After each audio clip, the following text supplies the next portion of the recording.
સાહેબ બંદગી સાહેબ. ઇન્સાન આ દુનિયામાં પેદા થાય છે અને એના જન્મ પછીનું જીવન એ કર્મ સાથે શરૂ થઈ જાય છે. કર્મ સાથે શરીર અને મન આ બે બંધાયેલા છે.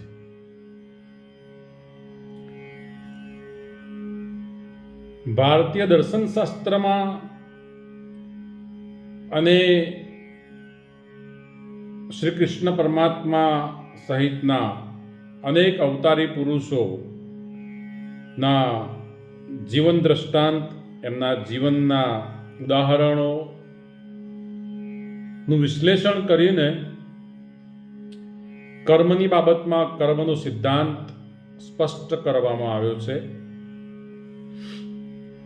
જ્યાં સદગુરુ કબીર સાહેબ પણ એમની એક સાખીના માધ્યમે ખૂબ સુંદર વાત કરે છે.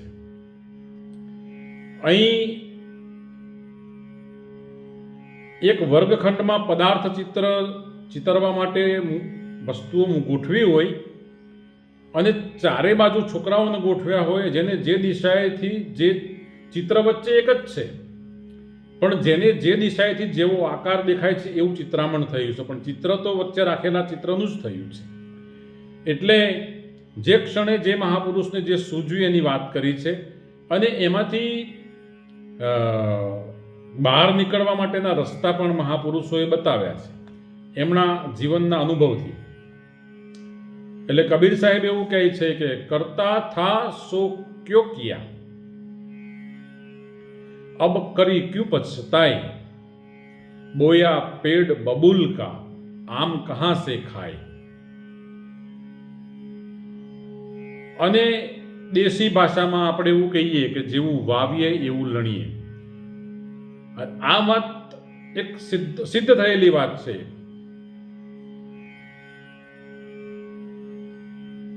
અહીં જ્યારે મુખ્યત્વે બે કર્મ છે. એક છે સકામ કર્મ અને બીજું છે નિષ્કામ કર્મ. બે કર્મના બે મુખ્ય આયામો છે, આધારસ્તંભ છે. સકામ કર્મની અંદર હું કરું છું, મેં કર્યું, મારા વડે થયું, હું ન હોઉં તો આ થાય નહીં, વગેરે વગેરે વગેરે, જ્યાં પોતાના મારાપણાનો દાવો છે. અને મારાપણાનો દાવો એટલે સ્વરૂપમાં રહીને નહીં, મનના તરંગ પર રહીને.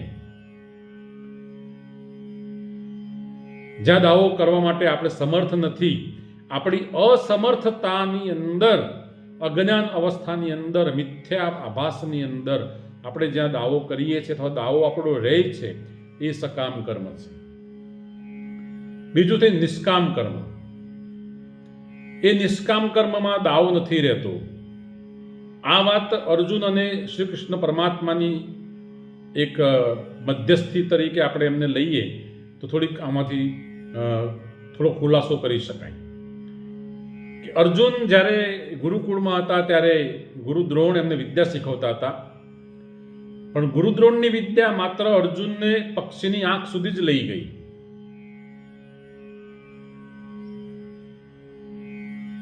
નિષ્કામ કર્મની વાત ત્યાં અર્જુનને શીખવા મળી નહોતી અને એટલા માટે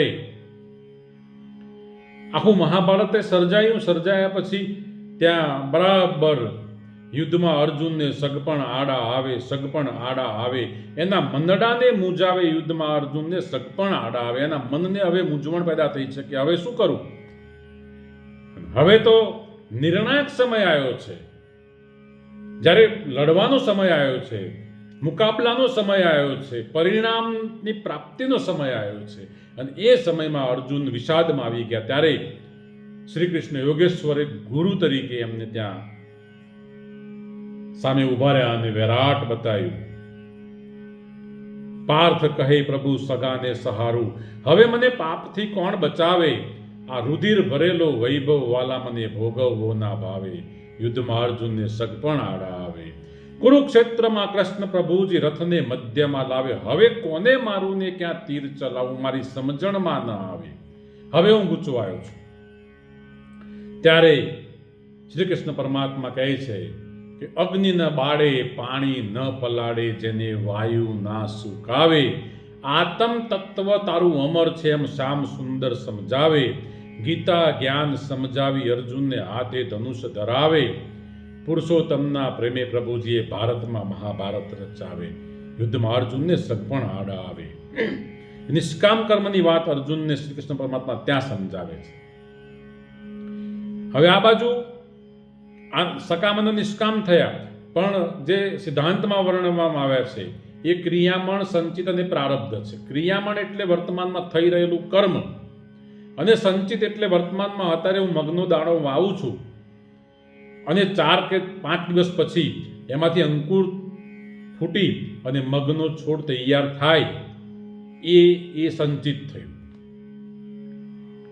અને પ્રારબ્ધ તો પાકેલા કર્મ આપણે જે ભોગવી રહ્યા છીએ એ પ્રારબ્ધ છે. આ રહી કર્મની વાત. પણ જ્યારે મન આપણું વિષાદમય થાય છે અને એ વખતે આપણને આપણા કર્મ, એ ક્રિયામણ હોય, સંચિત હોય કે બીજા કોઈ હોય, એ આપણને યાદ આવે છે. અને એટલા માટે મારા એક યુટ્યુબ વિડીયોમાં મેં ચિત્રગુપ્તનો પણ ખુલાસો કરેલો છે કે ચિત્રગુપ્ત જેવું કશું છે જ નહીં, ગુપ્ત ચિત્ત છે.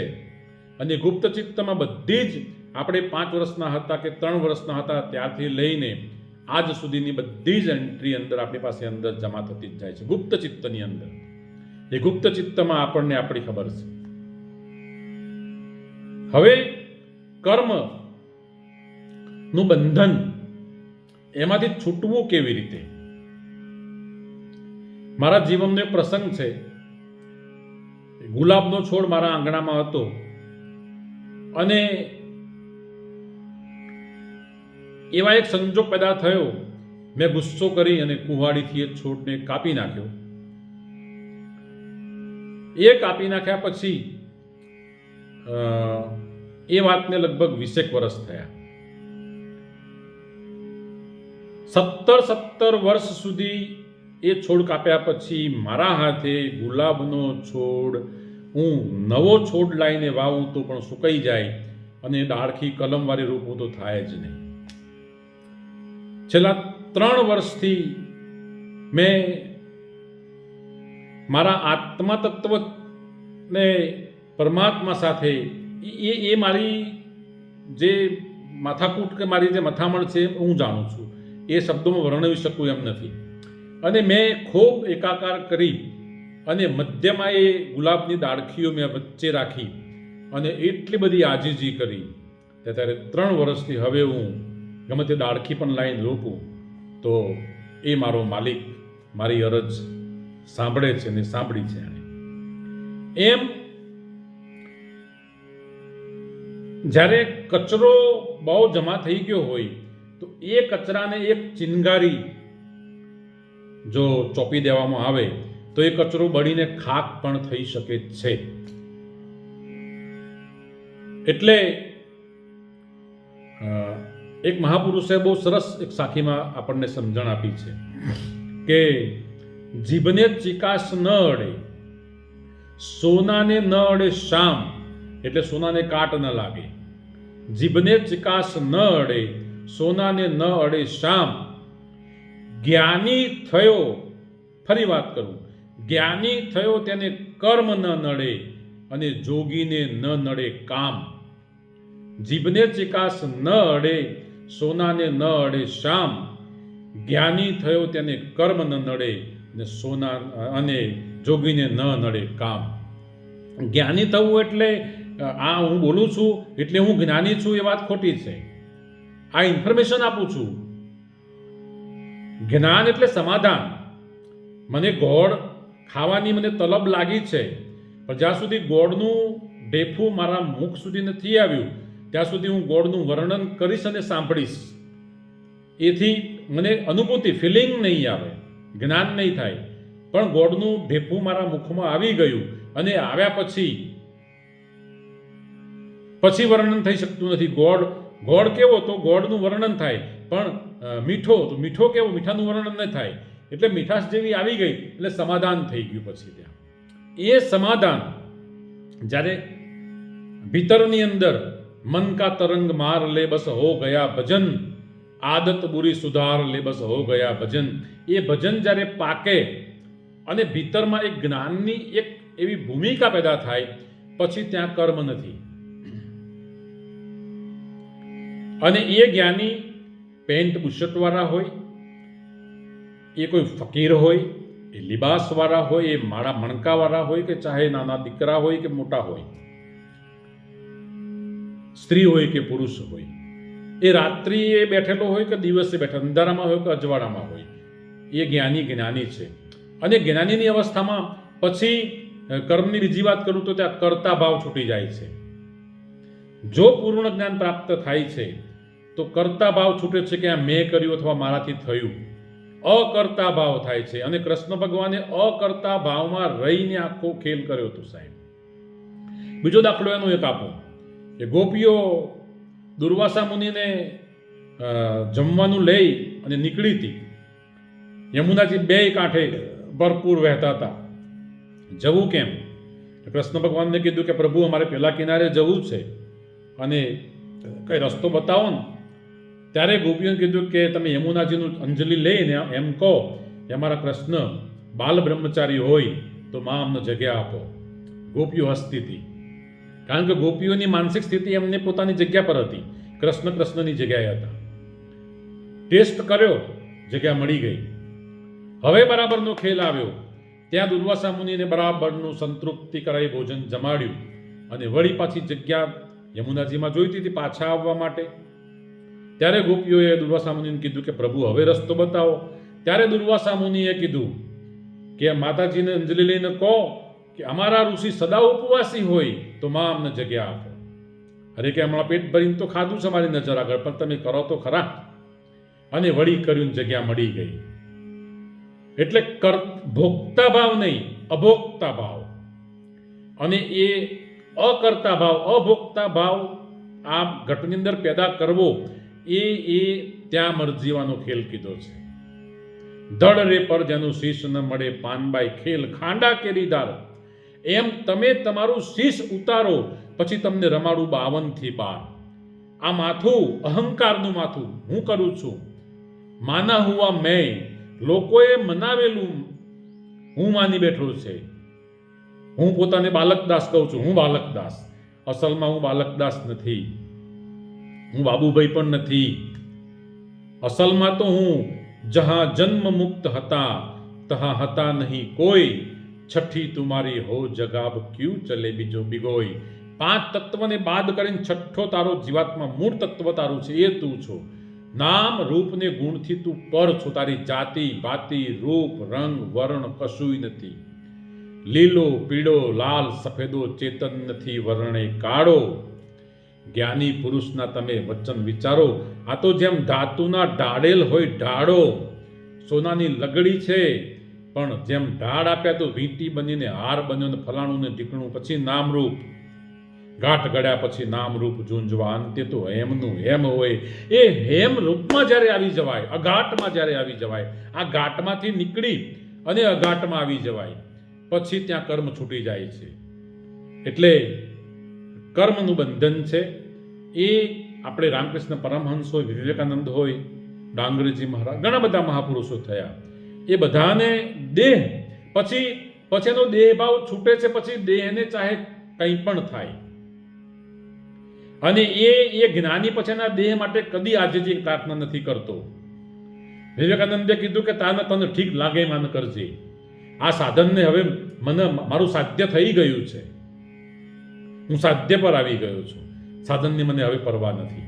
અને એટલા માટે વધુમાં વધુ જે મહાપુરુષોનો દેહ ભાવ છૂટ્યો છે એ મહાપુરુષોના શરીરને વ્યાધિ થાય છે. એટલે કર્મનો સિદ્ધાંત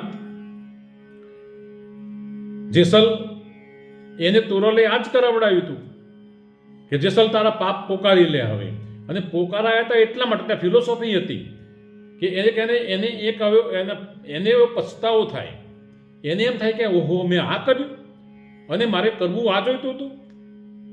પછી જેસલે નવા નથી કર્યા અને એ પીર થઈને પૂજાઈ ગયા. સિકંદરને પણ જ્યારે છેલ્લી અવસ્થામાં 10 શ્વાસની જરૂર હતી અને વૈદ હકીમો ઘણા બધા બેઠા હતા, કીધું કે કુછ પલ કે લીએ મુझे जिंदा रखिए आप, चाहे इतनी संपत्ति में लुटा सकता हूं.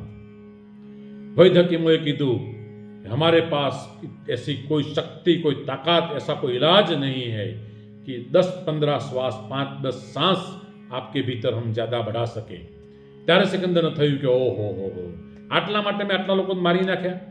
પછી એણે કીધું કે જનાજો જાય ને તારા મારા 2 હાથ ખુલ્લા મૂકજો, કે સિકંદર આયા થા ખાલી હાથ, જા ભી ખાલી હાથ રહા.